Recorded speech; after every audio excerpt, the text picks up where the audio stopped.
Aloha guys, Scuba Chris here. I am forced to shoot indoors because the storms are getting so bad out there, and I'm sorry, but the quality hasn't been that good on the audio because of the winds, obviously, right? So I'm gonna spool some line on my. This is a beauty. I'm gonna spool some line on this puppy here, my Makaira 10,000 L's for left-hand retrieve. So what type of line am I gonna use? Well, at first I was gonna go with 30-pound mono. I would probably get only like 240, 245 yards on it. But it's not that much line, and 30 pounds is not exactly the strength I need to really force the fish up. So that didn't fly so well because the line strength, I couldn't get what I wanted. Even though the mono stretches, it still roughly 240 yards probably was not enough. So I started thinking about 65-pound braid. 65-pound braid, well, that's okay. I mean, it's rated for 290 yards, but that's fine. 290 yards just on the 3 football fields, it would have been fine. But that braid 65 is a little bit on the thicker side. It would cut down on my casting distance, and I might still do that because I have another spool coming in, so I might do that. But I talked to my friend Lao Fujimoto over in Maui. He's a kayaker, one of the better kayakers on the island of Maui, and he had just got to one of these a few months back. So I asked him what he's using, and he's going off a kayak, so he's more jigging off the bottom, and he told me he went 50 braid, all braid, and I was thinking that's actually a good choice because a couple years back off Pearl, I was lucky enough to hit a pretty big GT. I made a video of it, but the batteries were getting low. I was using my friend's headband. Ray was nice enough to loan me his before he left, and it just was just enough so I could see how big the fish was after he came in, but the camera couldn't catch a lot of it. But that was what, 50-pound braid. So I'm hooked. 50-pound braid is good. 50-pound braid is actually pretty strong. Joe Levis and Kauai likes 50-pound braid, but he uses that on smaller reels, but he does use it, and he's caught a big one, 99-pound lure on it, which is a GT. So I'm going to go ahead. I'm going to go with 50-pound braid on this one. All right. And now you're thinking, how am I going to get the knob off? You see the drag knob? You can only go so far and then it stops, right? Because you cannot spin it all the way off because it's like a level drag, So I looked at the instructions. There's nothing instructions that says how to take off the drag knob to take the spool off. Normally you would just go down to your local tackle shop and let them figure it out, right? But I looked at it for about a minute and I realized that this micro adjustment here, you see this? See that? Hear that? Tack, tack, tack. Just keep spinning that counterclockwise, all right? Just keep spinning, spinning, spinning counterclockwise. Now, this here, the central drive shaft does go through this. So I found just by playing around with it, you can take off the spool. Now look, see, it's starting to separate. See that? Right along the lips here, it's starting to separate. So, it's just a little thing. I was playing around with it, figured it out. It should be enough. See? Took it off. So, let's go put this on my spooler. I have the Fishon Spooler, which is a really good spooler. It's the Big Water series, so let's see what happens, right?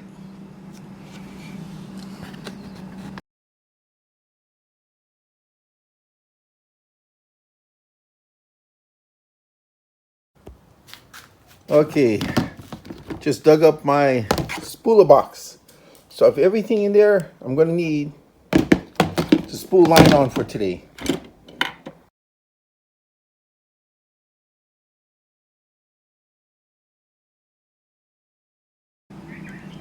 Hello guys, okay, done. I already put some tape. I'm old fashioned. I know it has two knurled areas. You don't have to put tape. I always put tape on for backing anyway. So everything's set up. I put my counter on. Everything looks good.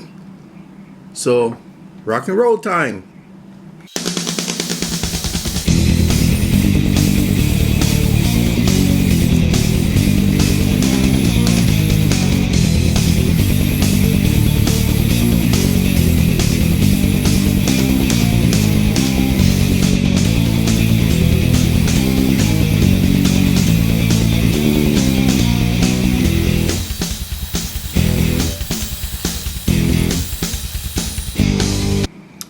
Okay, the line is within an eighth of an inch of the lip. That's what I look for. I don't want to get over that that area where it starts to curve, but it's within an eighth of an inch. This is where I stop. So looks good, guys. Okay, I just got through spooling. So you start off at 1,000 yards. You minus off 6, well, not yards. You start off at 1,000. You minus 665, so that's what, 335. All right, that's 335 meters that this counter took for the line. So I have to figure out how much line that is.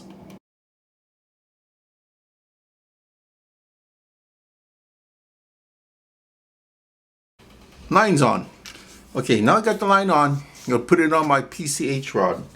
A lot of people that have this reel, I would say a good portion of them want to put this on the PCH or have the PCH and heavily recommend it. So one of the greatest things I found about the PCH rod is, okay, you notice I just slid my rings up? It has a double locking rings. Look at it. Most rigs have just the first one. This has a second one with a washer. Look at that. There's a washer in between to get a better seal. How is that? That's pretty darn good, I think. So as you know, this spinner is like a lever drag. The system for the drag settings is all on a lever drag system. It's probably the only spinner in the world that is set up like that. Now, they did that for several reasons, and the main one is for strength. Strength for bringing in pelagics as well as big inshore species. So let me show you how that's done. I mean, I read it. I looked at the videos. I like the one that John Bretson did on it. It's probably the only one in depth. I know what they're trying to say, but until you have it in your hand, it's hard to picture it. And even when you have the reel in your hand, if you don't have any line to play and pull on it, it's even harder. So now that the line's on, I just played around with it for a minute. I go, it's easy. It's like John said, it's like a lever drag. So what you do is, this is your drag cam. See, this is your drag cam right here. You get a little white dot. It's over here. Now, if you put this on correctly, this will be at the 0 setting. And you can tell because if you turn this, right? If you turn this clockwise and back counterclockwise, see, look, stops, turn, stops. It won't pass the 0 mark. The increments are 0 to 20, all right? So what you do is that he was using the numbers on the side. He's using the number 10. I like the number 8. And the reason why I like the number 8, it matches, the number 8 matches up with the first word. So when I look at it, it's easier to match up that way. So when you do it that way, it's like a lever drag, all right? You pull on your line. Okay, it's average. Okay, now this is your preset. This little knob here is your preset. This is your drag set. This is your preset. So what you do is you don't treat it in a way that's going to harm the reel. If you try to turn it from here, where this is still number 8, you could crack the drive cam, all right? So you treat it like a normal lever drag. If you want to tighten this at number 8, swing it back to 0. See that? Swing it back to 0. Then you move this setting 2 clicks. I always go 2 clicks at a time, clockwise to the right. So listen, 2 clicks. All right. Now you go back to your number 8. I'm using number 8. Pull it again. Wow, that's just about there. In fact, that is pretty much there. That's pretty good. So that's the setting I'm going to use. All right. Now, if you want to change that, you bring your drag cam all the way back. You go to the preset. Now, you want to loosen that up. Go to the counterclockwise to the left. 1 click. Right.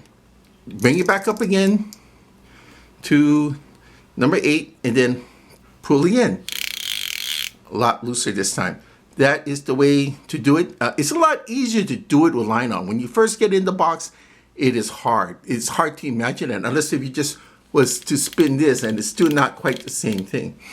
But trust me, after you do it a couple of times, I mean, look at John. John Bertza puts out a really good video on this.